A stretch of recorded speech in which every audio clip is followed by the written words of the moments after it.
श्री स्वामी समर्थ सगळ्यांना. हाय, नमस्कार.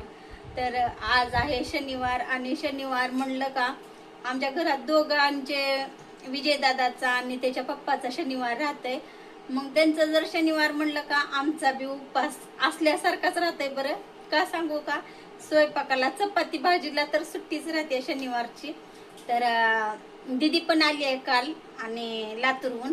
आणि मग आता आमच्यासाठी काय करावं म्हणलं, थोडस पापड्या तळून घेतले मी.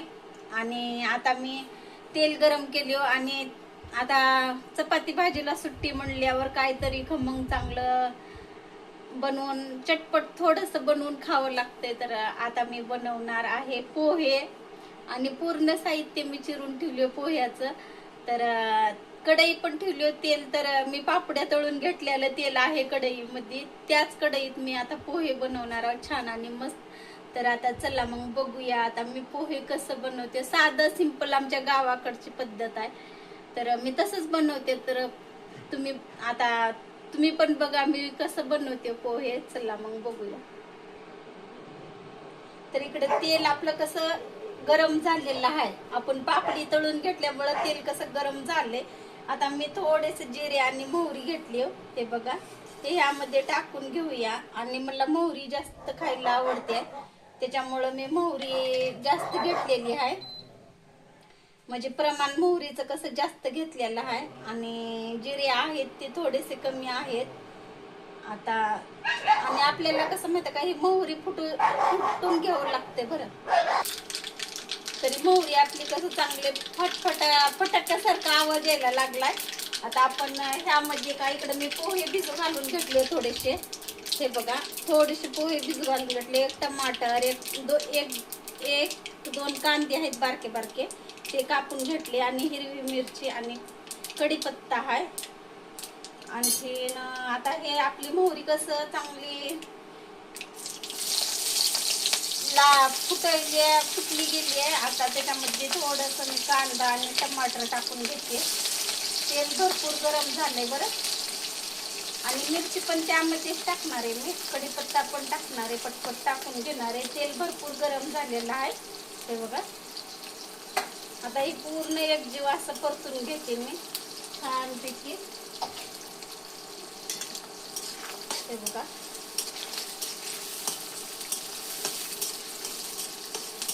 तेल तर भरपूर गरम झाले. आता मस्त एकजीव करून घेते पूर्ण हे टमाटर. आणि टमाटर टाकले, मला तर काय खरं सांगू का, टमाटर टाकलं का पोहे एवढी छान लागतात, आंबूस आंबूस खूपच छान लागतात. कधी तुम्ही खाल्लं नसलं तर ट्राय करून बघा टाकून, खूप मस्त आणि छान लागतात.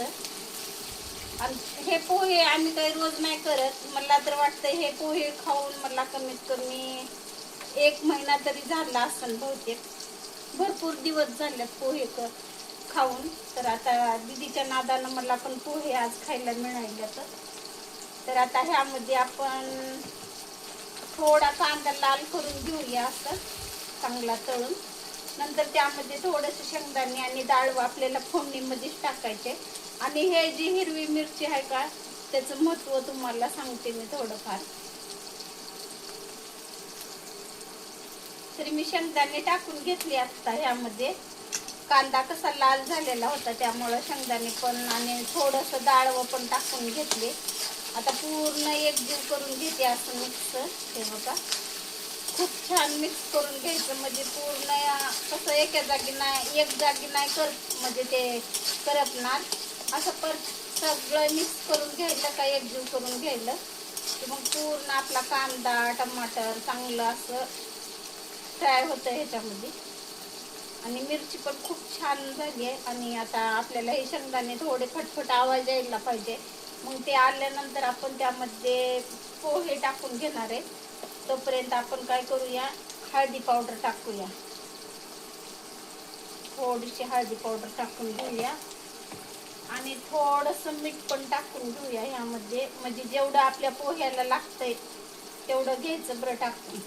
बस झालं, थोडंसं टाकले मी. जर कमी पडलं तर वरतून टाकून खायला येते आपल्याला. आणि हळदी पावडर टाकलं ना फोडणीमध्ये, कुठलीही भाजी राहू द्या, हळदी पावडर टाकलं का खूप छान आणि मस्त कलर येते बरं. आपल्या भाजीला राहावं अगर पोह्याला राहावं तर असा खूप मस्त कलर येतंय.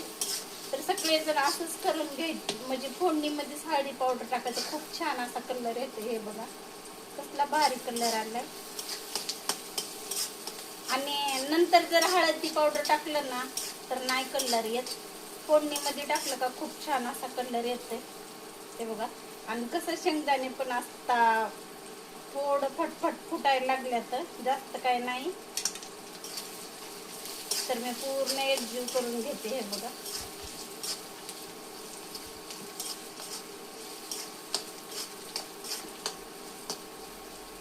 चला आता आपण ह्यामध्ये का पोहे टाकून घेऊया. हे बघा मी पोहे चांगले भिजू घातलेले होते 5 मिनिट अगोदरच. तर मला तर वाटते आता हे पोहे जास्त होते आणि वाटतंय, बघूया. तर थोडस दही आहे, दही पण टाकून हे पोहे, दही आणि पोहे खाणार आहे आम्ही दोघी जणी. हे बघा कलर तर आपल्या पोह्याला खूपच छान आलाय बरं. तर मी असं पूर्ण एकजीव करून घेते.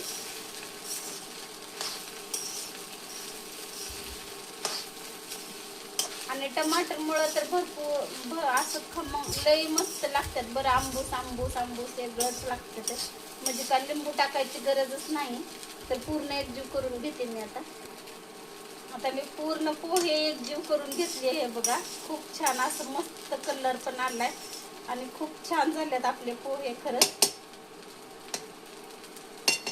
तर ह्यावर थोडस झाप ते म्हणजे थोडं वापरू द्यायचं थोडं 5 मिनिट. हे बंद करूया आपण. तर हे सिगडीचं कसं आहे, खालून जरी बंद केलं तर असं वरतून पण बंद करावंच लागते. तर थोडं 5 मिनिट वापरू देऊया. तर आता आपले 5 मिनिट झालेले आहेत. तर बघूया, खूप छान असं वापरलेले आहेत आपले पोहे. तर आता आपण थोडे खाण्यासाठी घेऊया मस्त असं छान. हे बघा खूप छान झाले तर, आणि कलर पण खूप सुंदर आलाय आपल्या पोह्याला. तर थोडे आपण टेस्ट करून बघूया मस्त असं. आणि थोडीशी पापडी पण घेऊया खाण्यासाठी. हे बघा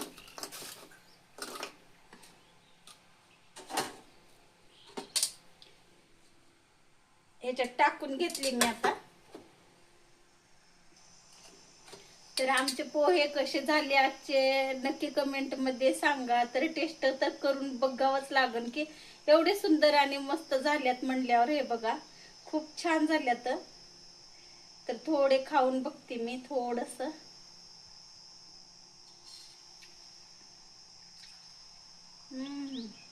खरंच खूप छान झाल्यात बरं. आणि लय दिवसानं खाल्लं का आवडीनं आवडीनं बनवून खाल्लं का खूपच छान लागतात.